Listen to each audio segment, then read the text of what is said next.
কৃষি বিজ্ঞান কেন্দ্ৰ যোৰহাটৰ দ্বাৰা পৰিচালিত কৃষি আলাপ অনুষ্ঠানলৈ সকলো ৰাইজকে আমি স্বাগতম জনাইছোঁ।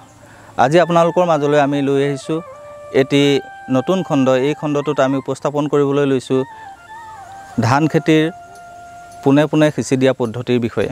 পোনে পোনে ড্ৰাম চিডাৰৰ সহায়ত সিঁচি দিয়া পদ্ধতি আমাৰ বাবে যদিও নতুন যেন লাগে, তথাপিও আমি অতীজৰ পৰা আচলতে পোনে পোনে সিঁচি দিয়া পদ্ধতিত ধান খেতি কৰি আহিছোঁ।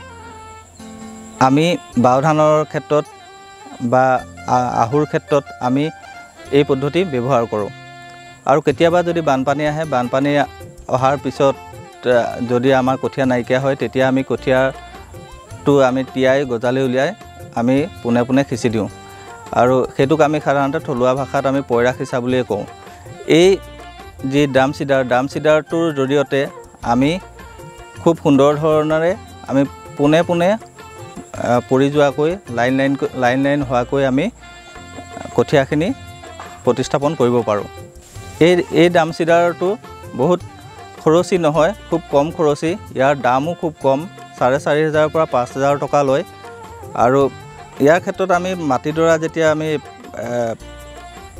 হাল বাই মেলি তাক আমি মৈয়াই ল'ব লাগে সুন্দৰভাৱে। আৰু এটা সদায় চাব লাগে যে মাটিডৰাত যাতে পানী জমা হৈ থাকিব নালাগে, বা বেছিকৈ যদি পানী হয় তাক উলিয়াই দিয়াৰ ব্যৱস্থা থাকিব লাগে। ইয়াত কিছুমান ড্ৰাম থাকে, ড্ৰামত আমি যিখিনি ধান থাকে, ধানখিনি গজালি ওলাই তাক আমি ভৰাই ল'ব লাগে।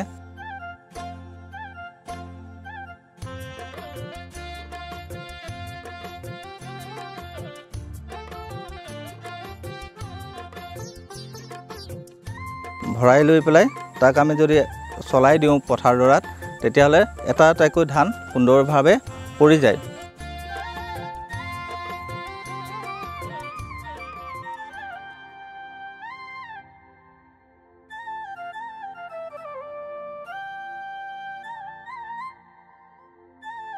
আৰু তাৰ পৰাই গজালি ওলাই আমাৰ পিছত ধান গছজোপা হৈ যায়গৈ।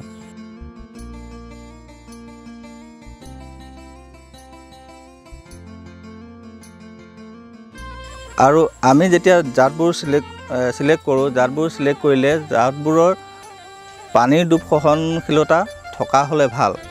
যদি যিহেতু আমাৰ জলসিঞ্চন ব্যৱস্থাবোৰ আমাৰ কৃষকসকলৰ হাতত নাই, ফলত আমি বৰষুণৰ ওপৰত নিৰ্ভৰশীল হওঁ। ফলত কেতিয়াবা যদি বেছিকৈ বৰষুণ দিয়ে, তেতিয়াহ'লে তাৰ পৰা পানীখিনি যাতে সোনকালে উলিয়াই দিব পাৰি, সেই ব্যৱস্থাটো আমাৰ হাতত থাকিব লাগে। আৰু মাটিবোৰ নিৰ্বাচন কৰোঁতেই তেনেকুৱা ধৰণে মাটিখিনি চিলেক্ট কৰিব লাগে আমি। কিন্তু ইয়াত এটা গুৰুত্ব দিবলগীয়া কথা হৈছে যে ইয়াত বন নিয়ন্ত্ৰণটো এটা গুৰুত্বপূৰ্ণ বিষয়। ইয়াত আমি বন নিয়ন্ত্ৰণ কৰিবৰ বাবে আমি কিছুমান প্ৰি ইমাৰ্জেণ্ট হাৰ্বিচাইড আমি ব্যৱহাৰ কৰিবলগীয়া হয়।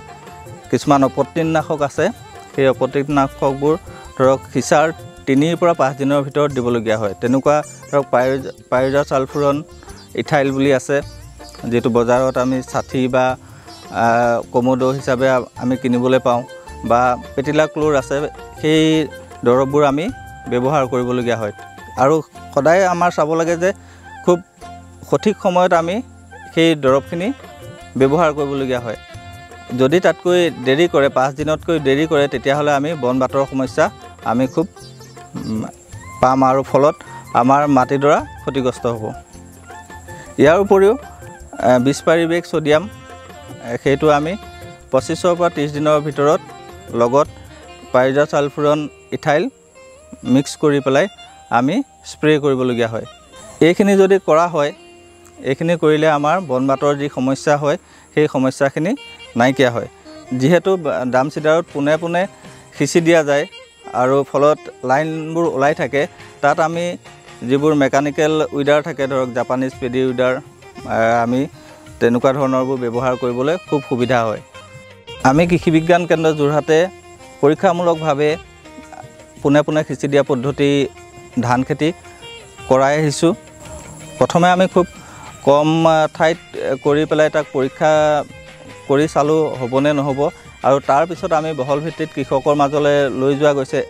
এপাৰ প্ৰকল্পৰ অধীনত আমাৰ এই প্ৰক্ৰিয়াৰ বহল প্ৰসাৰৰ বাবে বহুতো এক্টিভিটি কৰি অহা হৈছে। তাৰ ভিতৰত কৃষকৰ প্ৰশিক্ষণ, কৃষকৰ পথাৰত প্ৰদৰ্শনীমূলক খেতি কৰি অহা হৈছে। চাওঁচোন আহক তেনেকুৱা কেইজনমান সফল কৃষকৰ মনৰ ভাৱ, তেওঁলোকে কৰি কেনেকুৱা পালে, তেওঁলোকে তাৰ ফলাফল কেনেকুৱা ধৰণে লাভ কৰিছে, তেখেতসকলৰ মুখেৰে শুনোচোন আহক।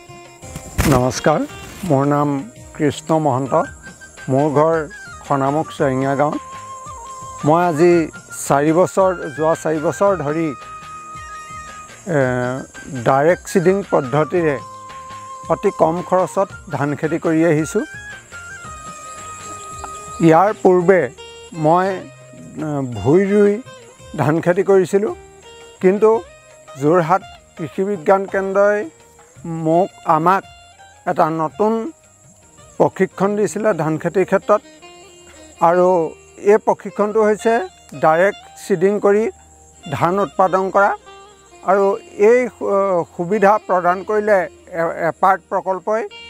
প্ৰথমতে মই প্ৰায় 1 হেক্টৰ মাটিত প্ৰথম বছৰ ডাইৰেক্ট চিডিং পদ্ধতিৰে ধান খেতি কৰিছিলোঁ, কিন্তু প্ৰথম বছৰ মই অলপ উজুতি খাইছিলোঁ, যিহেতু মোৰ অভিজ্ঞতাটো অলপ কম আছিলে। কিন্তু উজুতি খাইছিলোঁ যদিও মই যথেষ্ট শেষত দেখিলোঁ যে মই ৰোৱাতকৈ সিঁচাত মোৰ যথেষ্ট লাভ হৈছে। আৰু ইয়াৰ পিছৰ বছৰৰ পৰা মই অধিক বহল পৰিসৰৰ ভিত্তিত মই ডাইৰেক্ট চিডিং কৰি ধান উৎপাদন কৰি আহিছোঁ। আৰু লগতে অঞ্চলৰ বিভিন্ন ৰাইজৰ মোৰ এই পদ্ধতি দেখি এই ডাইৰেক্ট চিডিং পদ্ধতিটো আঁকোৱালি লৈছে। এই পদ্ধতিৰ প্ৰথম সুবিধা হৈছে আমাৰ যিটো ৰোৱনী তোলনিৰ সমস্যা, এই ৰোৱনী তোলনিৰ সমস্যাটো আমাৰ একেবাৰে নাই।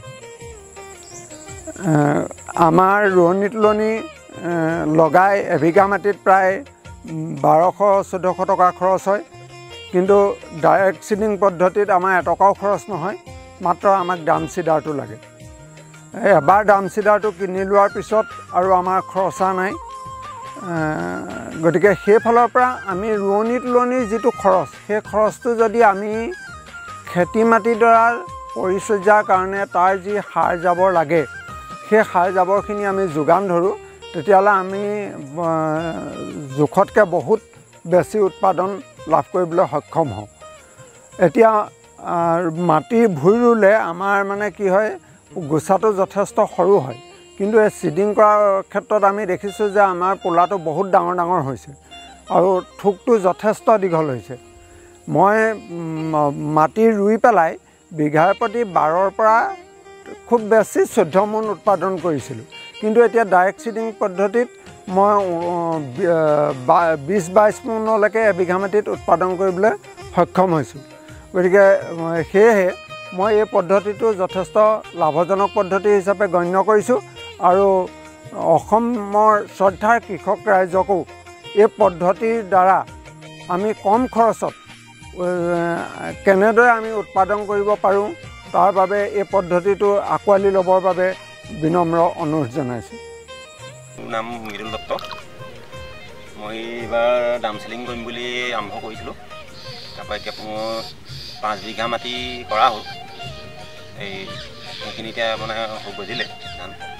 তাৰপৰা আৰু এই 4.5 বিঘাটো এতিয়া আজিয়ে মাৰিছোঁ। আগত মই মানে এই ৰোৱনী চোৱনী লগাই মেলি খৰচ পাতি ধেৰ হয়, আপোনাৰ আনিব লাগে আৰু ঘৰৰ মানুহগৰাকীও অলপ কষ্ট হয় ৰোৱা তোলাত। সেইকাৰণে মই এইবাৰ এইটো চিষ্টেমকে কৰি চাম বুলি ভাবিলোঁ। কৰি যোৱাবাৰো কৰিছিলোঁ, কৰি যোৱাবাৰ মানে অলপ প্ৰডাকশ্যনটো পালোঁ মই। তাৰ কাৰণে এইবাৰ বোলো গোটেই মাটিটো এনেকৈ কৰোঁ, সেইটো বুলি ভাবি পেলাই মই এইবাৰ এইটো চিষ্টেম লৈছোঁ।